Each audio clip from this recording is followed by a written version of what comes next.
이제 2021년도도 얼마 남지 않았습니다. 그래서 지난 한 해 동안 있었던 일들을 되돌아보게 되면 잘하지 못한 아쉬운 부분들이 참 많이 생각나게 됩니다. 아마 이러한 마음은 연말이 되면 누구나 가지게 되는 마음일 텐데요. 이런 마음을 잘 표현한 시가 있어 여러분들에게 소개를 하고자 합니다. 이 시의 제목은 12월의 엽서로 제가 일부분을 읽어보도록 하겠습니다. 또 한 해가 가버린다고 한탄하며 우울해하기보다는 아직 남아있는 시간들을 고마워하는 마음을 지니게 해 주십시오. 한 해 동안 받은 우정과 사랑의 선물들, 저를 힘들게 했던 슬픔까지도 선한 마음으로 봉헌하며 솔방울 그려진 감사 카드 한 장 사랑하는 이들에게 띄우고 싶은 12월. 이제 또 살아야지요. 해야 할 일 곧잘 미루고 작은 약속을 소홀히 하며 남에게 마음 닫아 걸었던 한 해의 잘못을 뉘우치며 겸손히 길을 가야 합니다. 같은 잘못 되풀이하는 제가 올해도 밉지만 후회는 깊이 하지 않으렵니다. 진정 오늘밖에 없는 것처럼 시간을 아껴 쓰고 모든 일을 용서하면 그것 자체로 행복할 텐데 이런 행복까지도 미루고 사는 저의 어리석음도 용서하십시오. 여러분 어떻습니까? 이 시가 공감이 되십니까? 이 시를 보면 지난 한 해를 돌아보는 우리의 마음을 잘 대변해 주고 있습니다. 잘하지 못해서 아쉬운 부분도 있고 때론 바쁘다는 핑계로 돌아보지 못한 사람들도 생각나고 그러면서 내가 잘못한 점 한편으로는 용서하지 못하고 살아온 나를 깨닫기도 합니다. 그런데 여기서 우리가 중점적으로 살펴봐야 한 부분은 우리가 다른 사람들을 사랑하며 살기도 하지만 반면에 나를 서운하게 한 사람, 나에게 잘못한 사람들을 용서하지 못하고 살고 있다는 점입니다. 따라서 이러한 용서에 대한 부분을 오늘 말씀을 통해 나누길 원하는데요. 일반적으로 사람들은 용서에 대해 두 가지 반응을 보인다고 합니다. 한 가지는 관계를 위해서 끝까지 용서하려고 노력한다는 것이고 또 다른 하나는 용서하지 않고 관계를 끊어버리는 것입니다. 대부분의 사람들은 이 두 가지 중에 용서하기보다 그 사람과의 관계를 끊어버리는 선택을 주로 하는데요. 왜냐하면 용서하려고 애쓰는 것보다 용서하지 않고 안 보고 말지라고 생각하면서 관계를 끊어버리는 것이 차라리 마음이 편하기 때문입니다. 그래서 요즘 주위를 보면 명절인데도 인연을 끊고 왕래하지 않는 가족들, 연락하지 않는 친구, 그리고 같은 직장에 있어도 전혀 교류하지 않는 사람들을 많이 보게 되는데 이러한 모습은 서로에게 상처를 주고 용서하지 못한 마음에서 비롯된 것이지요. 그런데 하나님의 자녀인 우리들은 그렇게 할 수 없습니다. 왜냐하면 예수님께서 우리들에게 용서하라고 말씀하셨고 또 우리 또한 용서해야 한다는 것을 너무나 잘 알고 있기 때문입니다. 그래서 용서하기 위해 결심도 해보고 노력도 해보지만 현실적으로 우리 마음처럼 잘 되지 않는 것이 바로 이 용서입니다. 그럼 여러분들에게 질문을 한번 해보도록 하겠습니다. 여러분은 용서하지 못한 사람이 있으십니까? 그럼 좀 더 실질적으로 물어보도록 하겠습니다. 여러분은 얼굴만 보면 괜히 미워지거나 화가 나서 같은 공간에 있는 것만으로도 불편하고 아드레날린이 넘쳐서 폭발할 것 같은 사람이 있으십니까? 만약 그런 분이 있다면 여러분들은 그 사람을 용서하지 못하고 있는 것입니다. 그러면 우리는 이런 사항을 어떻게 해결해야 할까요? 우선 우리가 가지고 있는 용서에 대한 관점을 바꿔야 하는데요. 우리가 가지고 있는 용서에 대한 관점을 살펴보면 일상에서 일어나는 작은 일들에 대해서 용서의 필요성을 잘 느끼지 못한다는 사실입니다. 그런데 실제로 우리가 삶을 살아가면서 용서가 필요한 경우는 사소한 일들입니다. 여러분 한번 잘 생각해 보십시오. 우리가 용서하지 못하고 미워하는 사람들을 생각할 때 그들이 우리에게 살인과 같은 큰 범죄를 저질러서 그들을 용서하지 못하고 있는 것이 아닙니다. 자세히 살펴보면 그들의 사소한 말과 그리고 행동들 때문에 갈등하고 상처받았음을 우리는 발견하게 된다는 것입니다. 그런데요, 사실 우리들이 가정에서 또 직장에서 그리고 교회에서 사소한 일들을 통해서 갈등하고 상처받는 것은 어찌 보면 당연한 일이라 할 수 있습니다. 왜냐하면 사람들의 다양한 성격 그리고 생각 그리고 처한 상황들이 너무나 다 다르기 때문입니다. 그러다 보니 갈등도 생기고 화가 나는 일도 생기며 또 싫은 경우도 있고 마음에 들지 않을 때도 있습니다. 그런데 이러한 부분들을 조금씩 양보하고 인정하면서 이해하고 해결해야 하는데 대부분의 사람들은 그렇게 잘 하지 못합니다. 예를 들어 어떤 사람이 농담을 한마디 했습니다. 그런데 갑자기 상대방이 버럭 화를 내면서 민감하게 반응을 합니다. 이럴 때 분위기는 갑자기 싸늘해지지요. 그런데 앞뒤 상황을 알아보면 그 이유를 알게 되는데 농담한 사람은 그냥 농담을 했을지라도 상대방은 그동안 이러한 말들이 쌓이고 쌓여서 상처가 돼서 폭발해 버린 것입니다. 따라서 우리는 이러한 작은 것들에 대해서 더욱 이 용서라는 단어를 적용해야 합니다. 왜냐하면 이런 작은 것들을 용서하지 못하고 쌓아둘 때 용서하지 않는 마음은 또 다른 상처를 주거나 사람들을 비방하며 또 결국 관계를 끊어버리게 되기 때문이죠. 오늘 말씀에도 보면 베드로도 이 용서에 대한 질문을 예수님께 하고 있습니다. 예수님, 몇 번까지 용서해야 합니까? 7번까지 해야 합니까? 예수님께서는 베드로의 질문에 이렇게 대답하십니다. 7번이 아니라 70번씩 7번이라도 해야 한다. 당시 랍비들은 용서에 대해서 일반적으로 최대 3번까지 용서할 것을 권고했습니다. 그러니 베드로가 7번 용서하면 됩니까? 라고 물어본 것은 보통 사람들이 생각하는 것보다 좀 더 보태서 인심을 써서 용서를 이야기한 것입니다. 그런데 예수님의 대답은 예상을 빗나가는 파격적인 대답입니다. 70번씩 7번 용서해라. 여러분, 얼마나 우리 삶에 용서할 것이 많으면 예수님께서 70번씩 7번 용서하라고 하셨을까요? 이는 우리 삶 속에 그만큼 용서할 일들이 많고 또 작고 세밀한 것까지 용서가 필요하다는 것을 말씀하고 있습니다.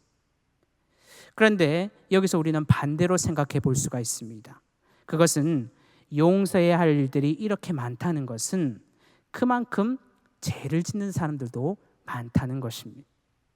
이것을 잘 보여주는 것이 요한복음 8장에 나오는 가늠한 여인의 이야기인데요. 이 이야기에서 사람들은 가늠한 여인의 죄를 언급하며 돌을 던지려 합니다.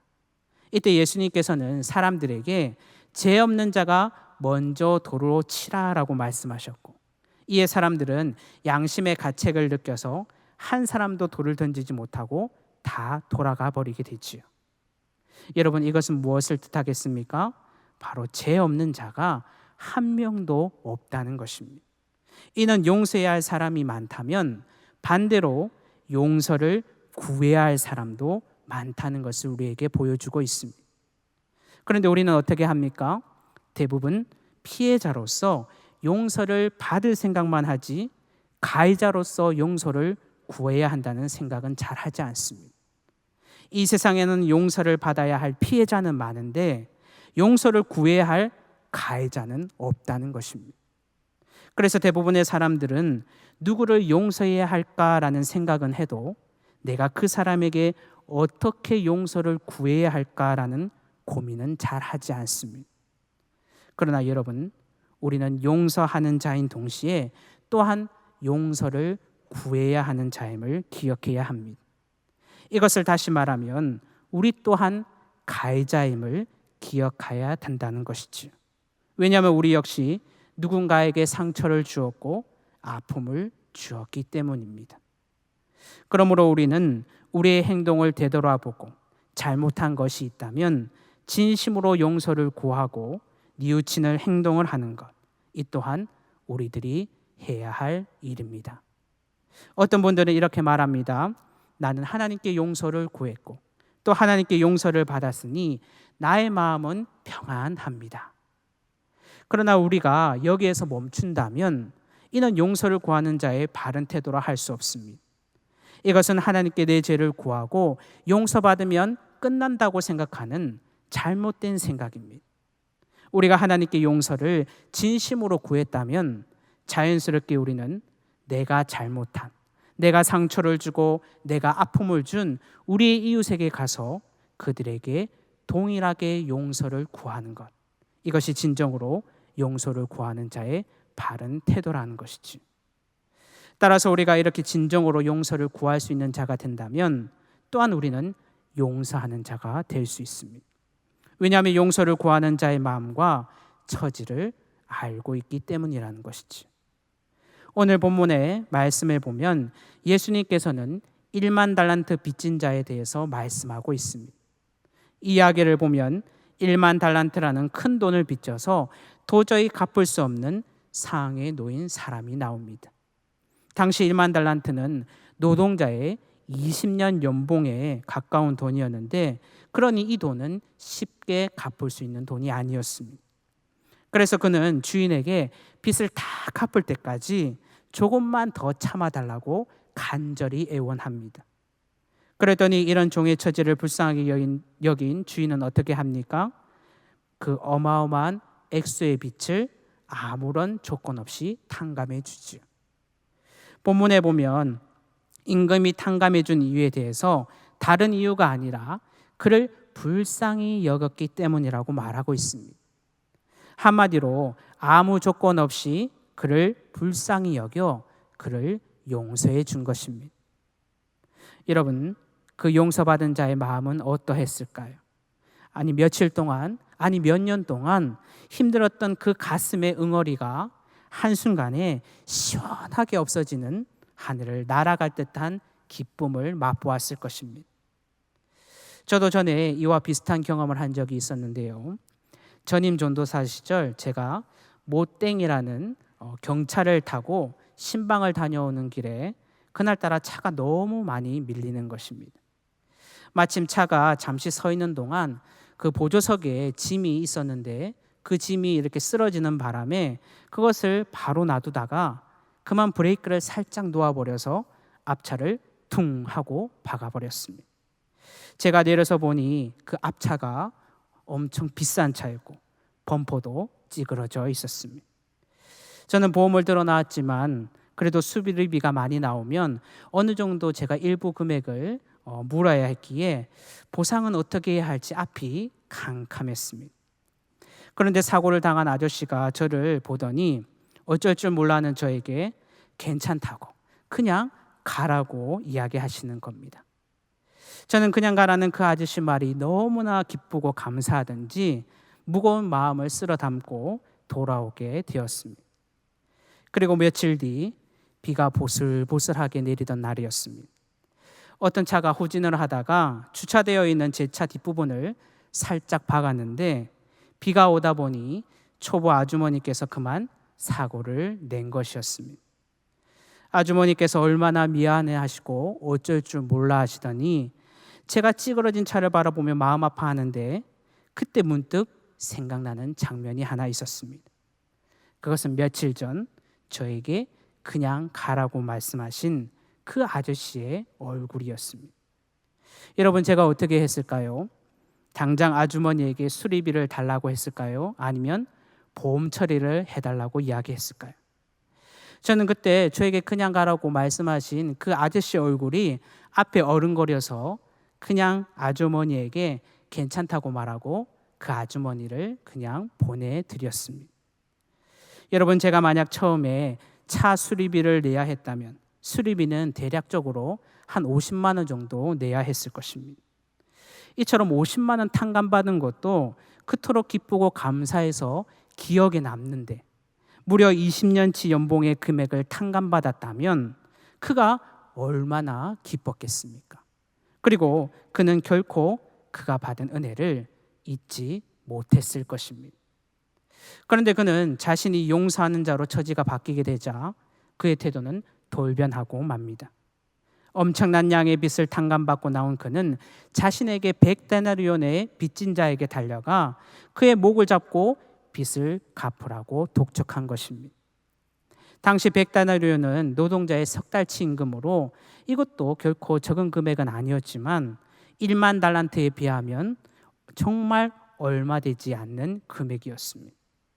그러나 그는 빚을 갚겠다는 그 동료의 말을 무시한 채 그를 감옥에 집어 넣어버리고 말지요.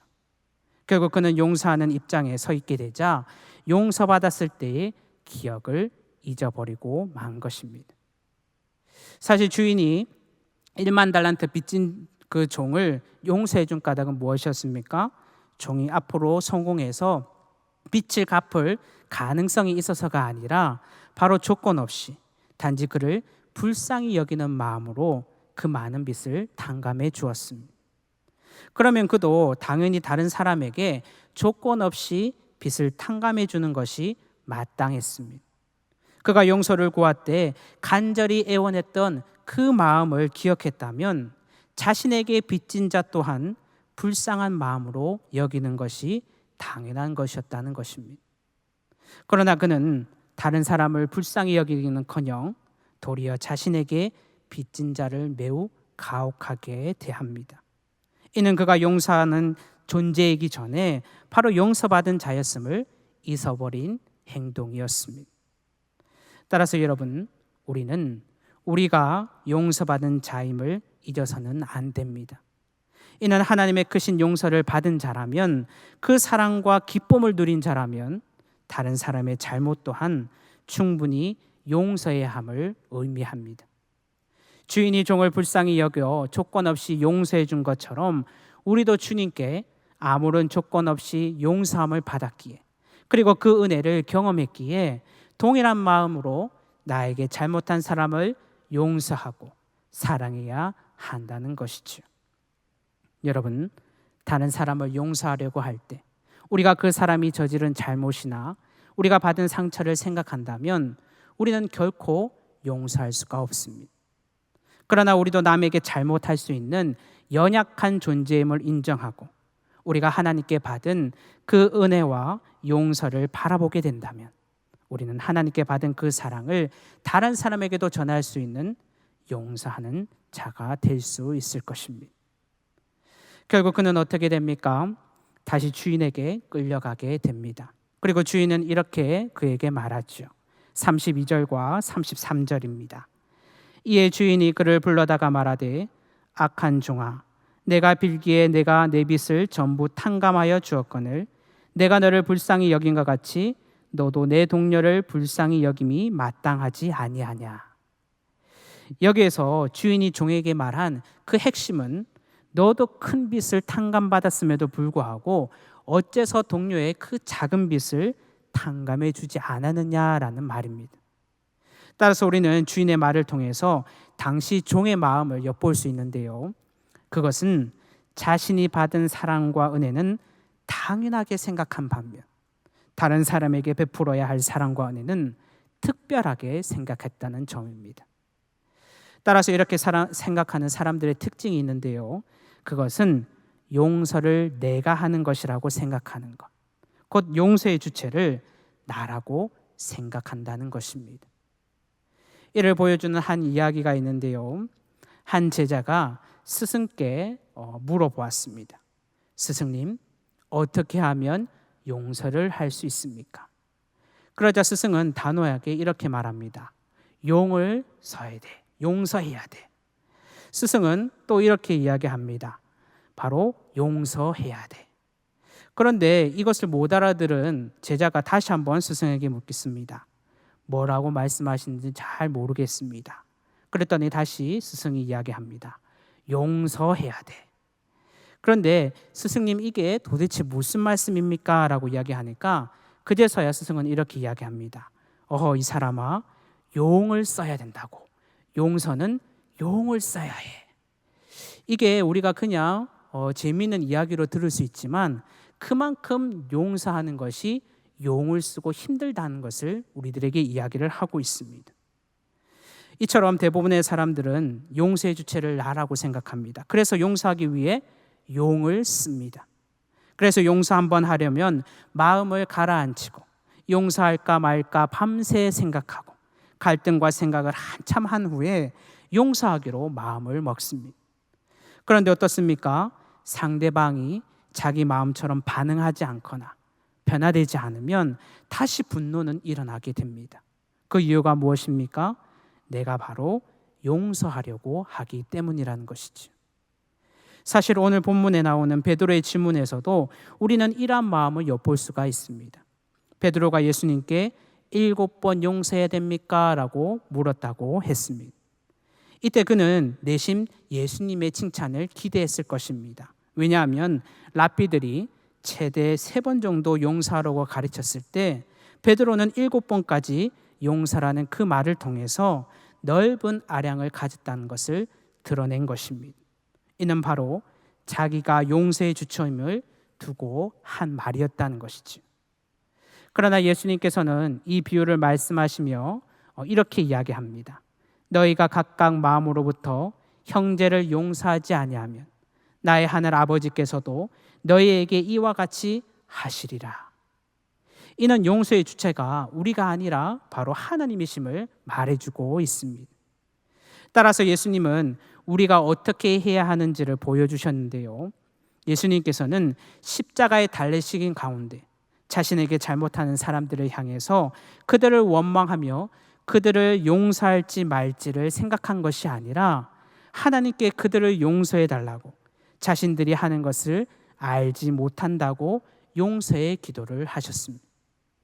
예수님 자신에게 조롱과 모욕까지 퍼붓고 그들에게 정말 주님은 용서해 달라고 간절히 기도하신 것입니다. 이는 우리가 용서의 주체가 아니고 우리는 우리에게 잘못한 사람들을 위해 기도해야 함을, 그리고 우리가 용서할 수 있도록 하나님께 간구해야 함을 친히 보여주신 것이었습니다. 그러므로 여러분, 우리는 예수님의 모습을 따라 용서하는 삶을 살아야 합니다.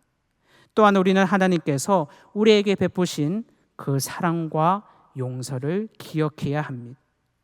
왜냐하면 하나님께서 친히 십자가를 통해서 용서의 모습을 보여주셨고 우리의 모든 죄 또한 용서해 주셨기 때문입니다. 그래서 사도 바울은 에베소서 4장 32절에서 우리들에게 이렇게 이야기합니다. 서로 친절하게 하며 불쌍히 여기며 서로 용서하기를 하나님이 그리스도 안에서 너희를 용서하심과 같이 하라. 아멘. 여러분, 주님은 죄로 죽을 수밖에 없는 우리들을 불쌍히 여기셔서 아무 자격도 없는 우리를 조건 없이 용서해 주셨습니다. 그러므로 우리는 하나님의 은혜와 사랑을 입은 자로서 용서해야 하는 것이 마땅한 것입니다. 그러기에 기꺼이 용서하기를 결단하고 실천하는 우리들이 되어야 할 것입니다. 그래야 할 때 주님이 이 땅에 오셔서 용서를 통해서 우리로 하여금 화평과 회복의 복을 누리게 해주신 것처럼 우리의 마음과 우리의 삶 가운데서도 화평과 회복의 은혜를 누리게 해주실 줄 믿습니다. 여러분, 한 해를 마무리하는 이 시간, 그리고 주님이 우리를 용서하기 위해 이 땅에 오신 성탄절을 맞이하는 이 시간, 우리의 삶을 되돌아보며 우리가 연약한 존재임을 인정하고 우리가 잘못한 것을 하나님과 사람들에게 진심으로 용서를 구할 뿐만 아니라 하나님께 받은 그 은혜와 사랑을 기억함으로 우리에게 잘못한 자를 용서하기를 결단하고 실천할 수 있는, 그래서 화평과 회복의 은혜를 누릴 수 있는 여러분들이 되시길 간절히 소망합니다. 기도하겠습니다.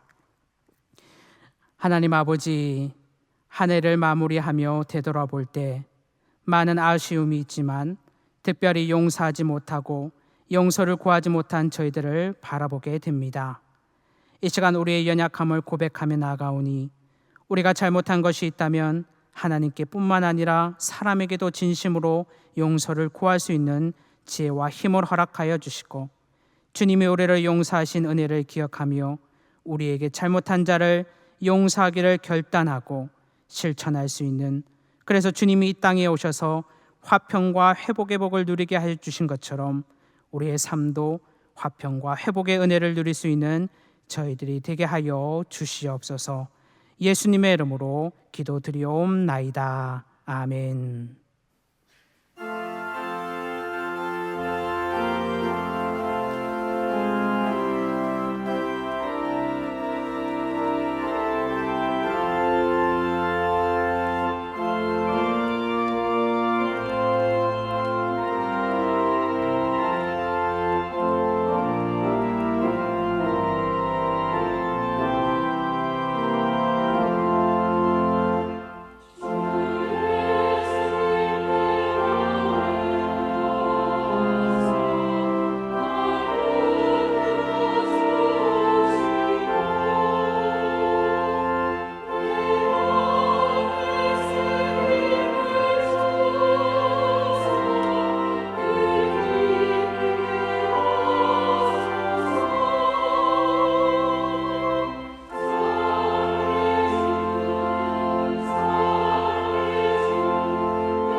이제는 우리 주 예수 그리스도의 은혜와 우리를 사랑하사 십자가의 보혈로 우리를 구원해 주신 하나님 아버지의 크신 사랑과 날마다 우리에게 말씀하시는 성령님의 감화감동 교통하심이 우리의 삶을 되돌아보며 우리가 연약한 존재임을 인정하고 우리가 잘못한 것을 하나님과 사람에게 진심으로 용서를 구할 뿐만 아니라 하나님께 받은 은혜와 사랑을 기억함으로 우리에게 잘못한 자를 용서하기를 결단하고 실천하기를 원하는, 그래서 화평과 회복의 은혜를 누리기를 원하는 세문안의 모든 성도들과 한국교회와 이 나라 이민족 위에 이제로부터 영원까지 함께 하시기를 간절히 축원하옵나이다. 아멘.